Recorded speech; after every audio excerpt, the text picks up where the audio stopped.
മതങ്ങളില്ലായിരുന്നെങ്കിൽ വിഭജനങ്ങളില്ലാതിരുന്നേനെ. അതിൻ്റെ റിലീജിയസ് ആസ്പെക്റ്റാണ് ഞാൻ പറയുന്നത്. ആ വിഭജനങ്ങളില്ലെങ്കിൽ ഇത്തരം പ്രശ്നങ്ങൾ ഉണ്ടാവാതിരുന്നേനെ എന്ന് പറയുന്നൊരു കാര്യമുണ്ട്. മതത്തിൻ്റെ ഒരു ആവശ്യകത ഇല്ല എന്ന് പറയുന്ന വലിയൊരു ഗ്രൂപ്പ് ആൾക്കാരുണ്ട്.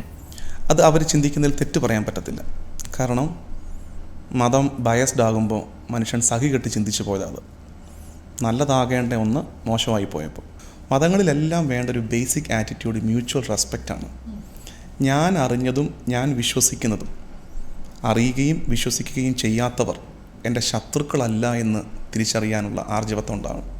ഇന്ന് പറ്റുന്ന അപകടം മതങ്ങളിൽ സംഭവിച്ചത് എൻ്റെ വിശ്വാസത്തോട് ചേർന്ന് നിൽക്കാത്തവൻ എൻ്റെ ശത്രുവാകുകയാണ്. അതെങ്ങനെയാണ്? അപ്പോൾ നേരത്തെ പറഞ്ഞ അപകടം, സ്പിരിച്വാലിറ്റി ഇല്ലാത്ത മതം ഡെഡ് ബോഡിയാണ്, ജഡമാണ്. അതാണ് ഇവിടെ പറ്റിയിരിക്കുന്നത്. ഈ ശത്രുതയെക്കുറിച്ച് തന്നെ ഞാൻ അതിൽ ഏറ്റവും സിമ്പിളായിട്ടുള്ളൊരു കാര്യം പറയട്ടെ. ഇപ്പോൾ വളരെ ചെറുതായിരിക്കുമ്പോൾ തൊട്ട് നമ്മുടെ നാട്ടിൽ, എനിക്ക് നമ്മുടെ നാട്ടിലെ കാര്യങ്ങളെ പറയാൻ പറ്റുള്ളൂ, ഞാൻ കണ്ട കാഴ്ചകളെ എനിക്ക് പറയാൻ പറ്റുള്ളൂ. അപ്പം മതം ഏറ്റവും വലിയ അതിർത്തി തിരിക്കുന്നത് ബന്ധങ്ങളിലാണ്.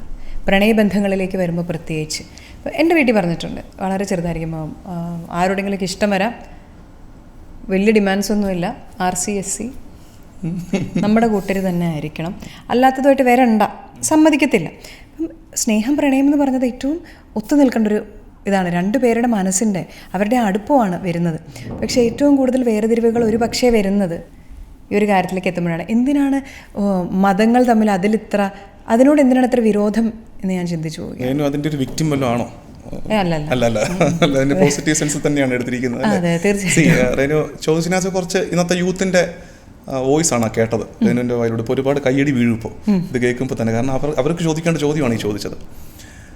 ഞാൻ വ്യക്തി സ്വാതന്ത്ര്യത്തെ അംഗീകരിക്കുന്നു, ഓരോരുത്തരുടെയും പേഴ്സണൽ ചോയ്സിനെയൊക്കെ ബഹുമാനിക്കുന്നു. സ്റ്റിൽ എനിക്ക് ചോദിക്കാനുള്ളൊരു സിമ്പിൾ ചോദ്യം, ഇതിനുപരിയായ ഉത്തരങ്ങളും ചോദ്യങ്ങളും ഉണ്ട്. പക്ഷെ ഞാൻ പറഞ്ഞില്ല, ഇത് ഇത്രയും ലെവലിൽ ഇത് വെക്കാൻ ഉദ്ദേശിക്കുന്നുള്ളൂ. നമ്മളൊരാളെ ഇഷ്ടപ്പെടുമ്പോൾ എന്താണ് അയാളിലേക്ക് നമ്മളെ ആകർഷിക്കുന്നത്? നമ്മൾ തമ്മിൽ എവിടെയൊക്കെ കോമ്പാറ്റബിൾ ആകുന്നുണ്ട്, എവിടെയൊക്കെ ചേർന്ന് പോകുന്നുണ്ട്. ഇഷ്ടങ്ങൾ, ലൈക്സ് നമ്മൾ നോക്കും, ഒരേപോലെയൊക്കെ ചേർന്ന് പോകും. എൻ്റെ അത്ഭുതം എന്താണെന്നറിയാമോ? അത്തരം ഇഷ്ടങ്ങളുടെ ലിസ്റ്റിൽ എന്താണ് എൻ്റെ ദൈവവിശ്വാസം വരാത്തത്?